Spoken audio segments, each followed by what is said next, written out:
Hello students, welcome to my class. Today we are going to discuss about microorganisms. आज हम जो chapter पढ़ने वाले हैं उसका नाम है माइक्रोऑर्गेनिजम्स। इस चैप्टर में हम समझेंगे कि माइक्रोऑर्गेनिज्म किसे कहते हैं, ये किस तरह के ऑर्गेनिजम्स होते हैं और इनके कितने प्रकार होते हैं। तो आइए शुरू करते हैं आज का चैप्टर माइक्रोऑर्गेनिज्म। सवाल आता है व्हाट इज माइक्रोऑर्गेनिज्म।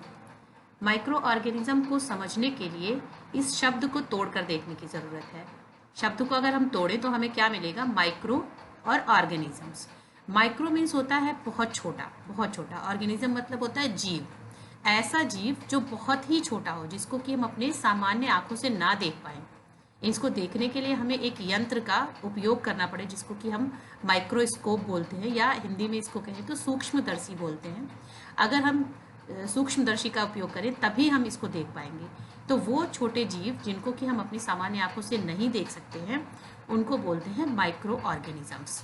और ये जो माइक्रो ऑर्गेनिजम्स होते हैं ये हमेशा एक कोशिकीय होते हैं। एक कोशिकीय कहने का मतलब यूनिसेलुलर इन नेचर। इनकी एक ही कोशिका में, एक ही सेल में इनके सारी प्रक्रियाएं संपन्न होती हैं। जो भी जीवन की प्रक्रियाएं होती हैं वो एक ही सेल में संपन्न होती हैं। स्टूडेंट्स, मुझे लगता है आपको माइक्रो ऑर्गेनिज्म समझ आ गया है। तो हम अपने अगले टॉपिक की तरफ बढ़ते हैं, जो कि है टाइप्स ऑफ माइक्रो ऑर्गेनिज्म। तो माइक्रो ऑर्गेनिज्म थोड़ा लंबा वर्ड है, इसको शॉर्ट में हम माइक्रोब्स भी कह सकते हैं। तो माइक्रोब्स को हमने 4 भागों में डिवाइड किया गया है। ये 4 तरीके के होते हैं, या आप कह सकते हैं 4 ग्रुप्स में डिवाइड किए गए हैं। पहला है बैक्टीरिया, दूसरा प्रोटोजोआ, तीसरा फंगी और चौथा एल्गी। अब इनके बारे में हम बारी बारी से समझेंगे और डिटेल में समझेंगे। बैक्टीरिया भी एक यूनिसेलुलर ऑर्गेनिज्म, माइक्रो ऑर्गेनिज्म है। इसे हम प्रोकैरियोटिक माइक्रो ऑर्गेनिज्म भी कहते हैं, क्योंकि इसका न्यूक्लियस थोड़ा डिफरेंट टाइप का होता है। वो हम आगे की क्लासेस में डिस्कस करेंगे। अभी के लिए आप इतना समझिए कि बैक्टीरिया एक यूनिसेलुलर ऑर्गेनिज्म है, और कुछ बैक्टीरिया हमारे लिए फ़ायदेमंद है, कुछ हमारे लिए हार्मफुल होते हैं। जैसे अगर हम हार्मफुल बैक्टीरिया की बात करें तो उनमें ई कोली, लिस्टीरिया, ये सारे आते हैं। और अगर हम फ़ायदेमंद बैक्टीरिया की बात करें तो लैक्टोबैसिलस, बिफिडोबैक्टीरियम, ये सारे बैक्टीरिया हमारे लिए फ़ायदेमंद होते हैं। और अगर हम बैक्टीरिया को डिवाइड करें मेजर ग्रुप्स में, तो इनके शेप्स के आधार में हम इन्हें 4 तरीके में बांट सकते हैं, 4 ग्रुप्स में रख सकते हैं। जैसे कि आप देख रहे हो बैसिलस जो है थोड़ा रॉड शेप्ड होता है। आप देखो इसकी जो स्ट्रक्चर आपको पिक्चर में दिख रही होगी वो रॉड की तरह दिख रही होगी। नेक्स्ट आप देख रहे होगे विब्रियो जो है वो थोड़ा कॉमा शेप है, छोटे छोटे कॉमा जो लगते हैं उनकी तरीके से होता है। कोकी का शेप आप देख रहे हो स्फेरिकल है, इसलिए इनको हम कोकी शेप में बोलते हैं। और जो स्पाइरिला है वो स्पाइरिला थोड़ा सा स्पाइरल शेप में आपको दिख रहा होगा, इस वजह से ये स्पाइरिला नाम इसको दिया गया। तो इस तरीके से जो बैक्टीरिया है वो 4 ग्रुप्स में डिवाइड किए गए। प्रोटोजोआ भी जो होते हैं वो सिंगल सेल्ड माइक्रो ऑर्गेनिज्म ही होते हैं, और ये ज़्यादातर पानी में पाए जाते हैं, कुछ इसमें से मिट्टी में भी रहते हैं। और इनका न्यूट्रिशन लेने का जो तरीका होता है, ये किसी और की बॉडी में एज अ पैरासाइट रह करके अपना न्यूट्रिशन लेते हैं। और कुछ इनमें से जैसे कि यूग्लिना है, ये अपना जो भोजन है, जो अपना खाना है, क्लोरोफिल की मदद से ये खुद बनाता है। अदरवाइज जो मोस्ट ऑफ द प्रोटोजोआ होते हैं वो ज़्यादातर होस्ट की बॉडी पर डिपेंड करते हैं, और ये पैरासाइट बन के रहते हैं।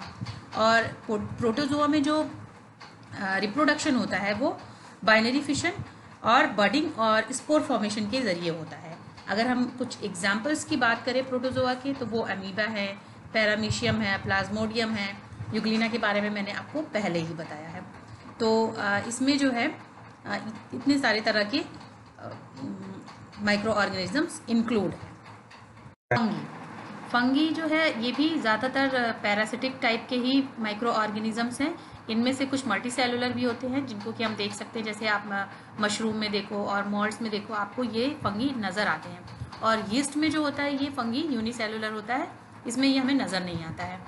और फंगी जो होते हैं ये भी कुछ हमारे लिए हार्मफुल होते हैं और कुछ हमारे लिए फ़ायदेमंद फंगी होते हैं। तो अगर हम यूज़फुल फंगी की बात करें तो यूज़फुल फंगी जो हमारे लिए होते हैं वो हम फर्मेंटेशन में यूज़ करते हैं। जब हम विनेगर का या अल्कोहल बनाने का प्रोसेस करते हैं तो उसमें ये हमारे लिए एक यूज़फुल फंगी की तरह काम करते हैं। और कुछ दवाइयाँ जैसे कि पेनिसिलिन, जो बनती है वो भी इसी फंगी के द्वारा बनाई जाती है, जो कि हमारे लिए बहुत फ़ायदेमंद है।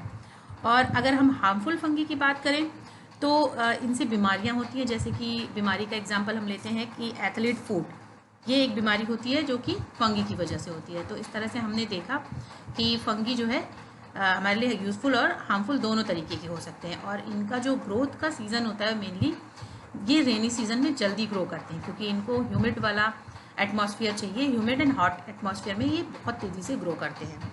तो वैसा एटमॉस्फेयर इनके लिए सिर्फ रेनी सीज़न में ज़्यादा होता है, तो ये उनके लिए उपयुक्त मौसम होता है ग्रो करने के लिए।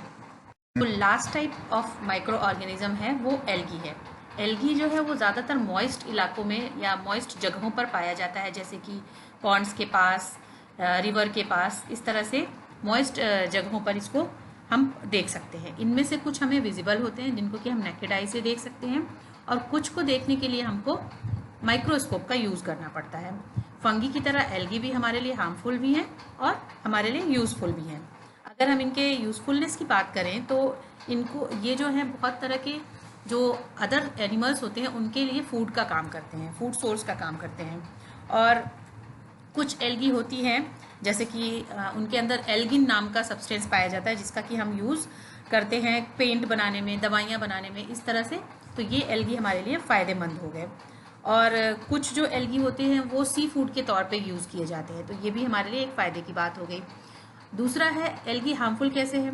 एल्गी हार्मफुल इस वजह से है कि जब ये पानी पर या फिर वाटर बॉडी के ऊपर आ जाती है तो जो बाकी के पौधे वो उस वाटर बॉडी में मौजूद होते हैं वो प्रॉपर सनलाइट और ना पाने की वजह से ग्रो नहीं कर पाते हैं, तो ये इस तरीके से उनके लिए हार्मफुल हो जाता है।